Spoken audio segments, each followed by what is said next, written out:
नाज़रीन, अवामी न्यूज़ में ख़बरनि जो सिलसिलो जारी है। हिन वक़्तु असीं तव्हांखे कोटॾिजी मां ख़बर ॾींदा हलूं त कोटॾिजी जे ॻोठ सबर वसाण में हिकु मिस्कीन अमड़ बशीरान वसाण पंहिंजी धीउ पुट ऐं मुड़ुस ते बााثर नाठी ऐं संदसि भाइरनि जे तशद्दुद ख़िलाफ़ चीफ जस्टिस वज़ीर आज़म ऐं संदसि बिरादरी जी चङनि मुड़ुसनि मंज़ूर हुसैन वसाण खां तदारक जी घुर कई है। कोर्ट वठी हुअसि, मूंखे नोटिस मिलियो हुतां।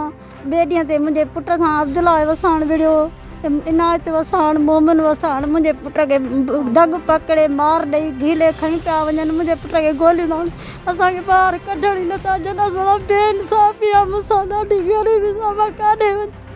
मुंहिंजो मुड़ुसु कुराड़ो आहे, हिकु पुटु गुंगो आहे, हिकिड़ो चरियो आहे। मां कंहिं इंसाफ़ कोर्ट खां घुरां थी, मां मंज़ूर वसाण खां थी घुरां इंसाफ़, बिरान साहब इंसाफ़ थी घुरां, मां इमरान खान खां इंसाफ़ थी घुरां त मुंहिंजो अदालत में मुंहिंजो हिकु नोटिस पेश कयो। मज़ीद खबरों और तफसीलात के लिए विजिट करें हमारी वेबसाइट www.awamiNewsHD.com।